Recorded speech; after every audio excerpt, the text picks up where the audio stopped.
అందరికీ నమస్కారం. ఇది నా కథ.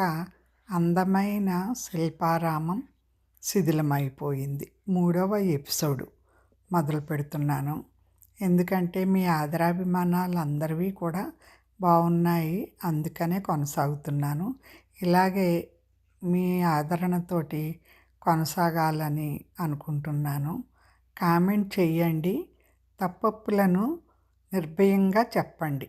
సరేనా? మరి 3వ ఎపిసోడ్లోకి వెళ్తున్నాను, వినండి. మరి ముగ్గురికి రిజల్ట్స్ వచ్చాయి. కిరణ్ ఫస్ట్ క్లాస్లో పాస్ అయ్యి ఇంటర్, బెంగళూరులో ఇంజనీరింగ్లో జాయిన్ అయిపోయాడు.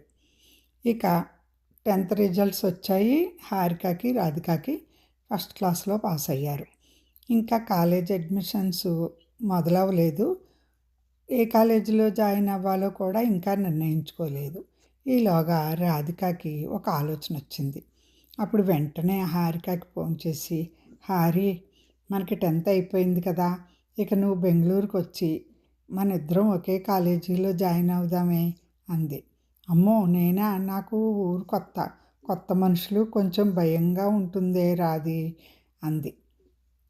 అప్పుడు రాధిక, భయపడాల్సిన పని ఏంటే, నేను నీతోనే ఉంటాను కదా, కాలేజీకి ఇద్దరం కలిసే వెళ్తాం అంది. కానీ అమ్మమ్మ తాతయ్య ఒప్పుకుంటారా? వాళ్ళని విడిచి నేను ఉండగలనా అంది. వాళ్ళతో నేనే మాట్లాడతాను, నీ చదువు కోసం ఇదే మంచి అవకాశమే మన ఇద్దరం కలిసి ఉండటానికి అంది. సరే రాధి, నువ్వు పక్కన ఉంటే నాకు ధైర్యంగానే ఉంటుందే అంది. అప్పుడు రాధిక కిరణ్కి కూడా ఫోన్ కలిపింది. అప్పుడు కిరణ్ అన్నాడు, ఏంటి రాధి ఫోన్ చేశావు అన్నాడు. హారికను నేను చదివే కాలేజీలోనే జాయిన్ అవ్వమని అడుగుతున్నాను బావా, నువ్వు కూడా చెప్పవా అంది. అప్పుడు చాలా మంచి ఆలోచన రాది, కొత్త ప్రదేశం కాబట్టి మొదట కాస్త బెంగగా ఉన్న హారికి నువ్వు తోడు ఉంటే అలవాటు పడిపోతుంది. అయినా పెద్ద అత్తయ్య మావయ్యది కూడా ఉన్నారు కదా, నేను కూడా ఉన్నాను, నేను కూడా సాయం చేస్తూనే ఉంటాను, ఏదైనా కావాల్స్తే. మంచిది హారి, నువ్వు ఆలోచించొద్దు అన్నాడు హారికతోటి కిరణ్. రాధిక అంది, అదే నా ఆలోచన బావా, చదువులో కూడా ఇద్దరం ఒకరికొకరం సహాయం చేసుకోవచ్చు కదా అంది. అవును, నేను హాస్టల్లోనే ఉంటాను కనుక ఏదైనా అవసరమైతే ఒక్క ఫోన్ చెయ్యండి, వెంటనే వచ్చేస్తాను అన్నాడు కిరణ్. అప్పుడు హారిక అంది, బావా నాకు ఇంకా కాస్త భయంగానే ఉందంది. భయం సహజమే హారిక, కానీ నువ్వు ధైర్యంగా అడుగు వేయవే అన్నాడు. బెంగళూరే నీకు రెండో ఇల్లు అవుతుంది అన్నాడు. సరే బావా, మీ ఇద్దరు ఉన్నారనే నమ్మకంతోనే వస్తాను అంది. అంతే, ఇక కొత్త జీవితానికి సిద్ధం అవ్వాలి ముగ్గురును. ఫోన్ పెట్టేసి రాధిక, అమ్మ హారికని బెంగళూరుకి తీసుకొచ్చి మేమిద్దరం ఒకే కాలేజీలోనే చేరతామే అంది. అప్పుడు వైదేహి రాధిక వాళ్ళ అమ్మ అంది, ఆ ఆలోచన నాకు కూడా వచ్చిందమ్మా, కానీ అమ్మమ్మ తాతయ్య ఒప్పుకుంటారో లేదో అంది. అప్పుడు రాధిక వాళ్ళ నాన్నగారు కూడా అక్కడే ఉన్నారు. హారికకు చిన్నప్పటి నుంచి వాళ్ళే అన్నయ్య అయ్యారు కదా వైది, వాళ్ళ మనసు కూడా చూడాలి అన్నారు ఆయన. రాధిక అంది, నేను హారికను ఒంటరిగా ఉండనే నాన్న, ఇంటి నుంచి ఇద్దరం కలిసి కాలేజీకి వెళ్తాం, చదువులో కూడా ఒకరికొకరం తోడుగా ఉంటాం కదా అంది. అప్పుడు వారు అన్నారు, నువ్వు బాధ్యత తీసుకుంటానంటే మాకు అభ్యంతరం ఏంటి తల్లి అన్నారు. సరే, ఈ ఆదివారం ఊరికెళ్ళి అమ్మమ్మ తాతయ్యతోనూ మాట్లాడదాంలే అన్నారు. కిరణ్ వారాంతంలో ఎప్పటిలాగా పెద్దత్తయ్య ఇంటికి వచ్చాడు.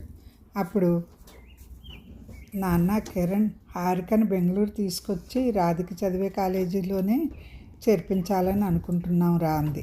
చాలా మంచి నిర్ణయం అత్తయ్య, హారికకు మంచి భవిష్యత్తు ఉంటుంది అన్నాడు. బావా, నేను కూడా అదే చెప్తున్నాను, ఇద్దరం కలిసి వెళ్తాం కదా, కలిసి వస్తాం అంది. ఇంకేం భయం, రాధిక ఉంది కదా అత్తయ్య, నేను ఇదే సిటీలో ఉన్నాను, ఏ అవసరం వచ్చినా ఒక్క ఫోన్ చేస్తే చాలు అన్నాడు. సరే బావా, ఇప్పుడు నాకు ధైర్యంగా ఉంది అంది రాధిక. అప్పుడు వారి పెద్దమామయ్య అంటే రాధిక తండ్రి, ఇదే మాకు కావాల్సిందిరా, మీరు ముగ్గురు ఒకరికొకరు తోడుగా ఉంటే మాకు ఇంకేం కావాలిరా అంది. పెద్ద అత్తయ్య వైదేహి, సరే ఇప్పుడు అందరూ భోజనానికి రండి, రేపటి నుంచి కొత్త ప్రయాణానికి సిద్ధం కావాలి కదా అంది. కొత్త ప్రయాణం అంటే ఊరే కదండి, కాలేజీ కూడా కొత్త ప్రయాణమే కదా అని ఆమె భావం. అందరి ముఖాల్లో ఆనందం. హారిక వస్తుందనగానే రాధిక పట్టలేనంత సంతోషంగా ఉంది. అందరూ ఊరికి బయలుదేరారు. ఆదివారం. అమ్మ, హారికను మా దగ్గరికి పంపండి, బెంగళూరులో మంచి కాలేజీలో చేర్పిస్తామమ్మా అంది వైదేహి. మాకు హారికను దూరంగా పంపడం కష్టమేనే, కానీ తన భవిష్యత్తు ముఖ్యమని తెలుసు కానీ అన్నీ ఆగిపోయింది. సూర్యనారాయణ గారు అన్నారు, అమ్మ వైది, హారిక అభిప్రాయం కూడా అడగాలి కదా తల్లి అన్నారు. హారికని అడిగారు. అమ్మ ఇది విషయం అని.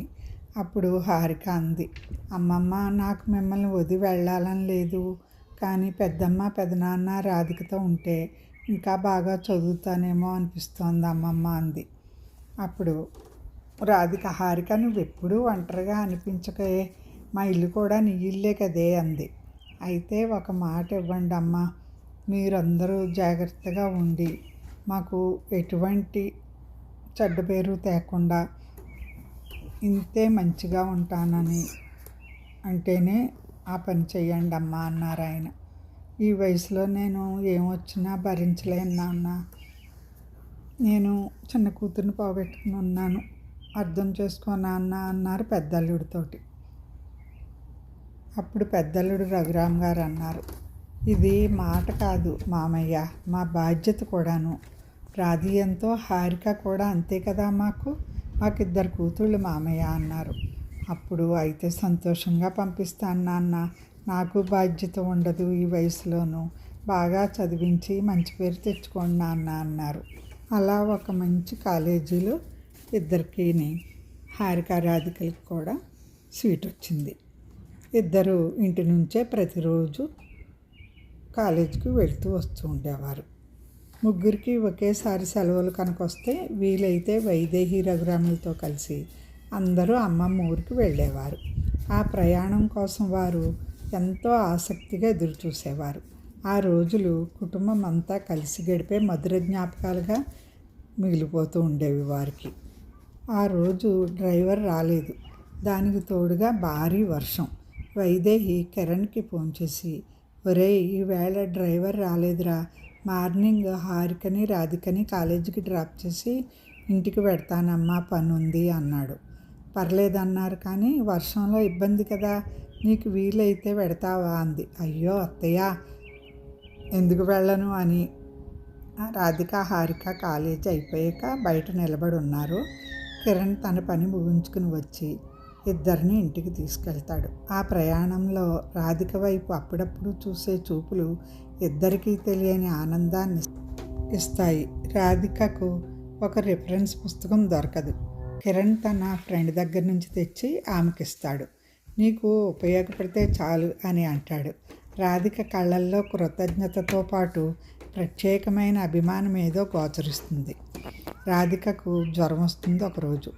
హారిక కాలేజీకి వెళ్ళినప్పుడు కిరణ్ మందులు పళ్ళు తీసుకొచ్చి పెద్ద అత్తయ్యకి ఇస్తాడు. రాధికకు పర్లేదు రాధి, తగ్గిపోతుందిలే అని ధైర్యం చెప్తాడు. ఆ శ్రద్ధ ఆమె మనసును తాకుతుంది.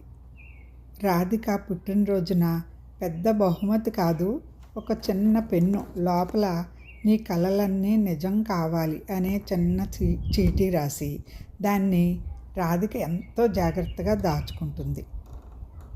అందరూ కలిసి ఊరికి వెళ్తారు. నది ఒడ్డున నడుస్తూ రాధిక జారి పడబోతే కిరణ్ ఆమె చేయి పట్టుకుంటాడు. ఇద్దరు ఒక్క క్షణం ఒకరి కళ్ళల్లోకి ఒకరు చూసుకుంటారు. హారిక మాత్రం అది సహజంగానే తీసుకుంటుంది. ఎగ్జామ్స్ టైంలో రాధిక చాలా ఒత్తిడిగా ఉంటుంది. కిరణ్, నువ్వు తప్పకుండా బాగానే రాస్తావు రాధి, నీ మీద నాకు ఆ నమ్మకం ఉంది అని ధైర్యాన్ని ఇస్తాడు. ఆ మాటలు ఆమెకు ఎంతో ధైర్యాన్ని ఇస్తాయి. ఇంట్లో అందరూ మాట్లాడుకుంటూ ఉంటారు. కిరణ్, రాధిక ఒకరి వైపు ఒకరు చూసుకుని చిరునవ్వు నవ్వుకుంటూ ఉంటారు. ఆ చిరునవ్వు వెనుక ఉన్న భావం వాళ్ళిద్దరికే తెలుసు. కాలేజీలో చేరిన ఫస్ట్ ఇయర్ ఎగ్జామ్స్ అవుతున్నాయి. ఆ రోజు సెలవు ముగ్గురికి కూడా. హారిక లైబ్రరీకి వెళ్ళింది. రాధిక ఇంటి బాల్కనీలో కూర్చుని పరీక్షలకు చదువుతోంది. కిరణ్ కూడా రాధిక దగ్గరికి వచ్చి కూర్చున్నాడు. కొంచెం సేపటికి కరెంటు పోయింది. అయ్యో, ఈ వేళలో ఎలా చదవాలి బాబోయ్ అని పుస్తకం మూసేసింది రాధిక. కిరణ్ నవ్వుతూ అన్నాడు, రా డాబా మీదకి వెళ్దాం, అక్కడ గాలి బాగానే వస్తుంది అన్నాడు. ఇద్దరూ డాబా మీదకి వెళ్ళారు. గాలి చల్లగా వీచుతోంది. కిరణ్ నవ్వుతూ అన్నాడు,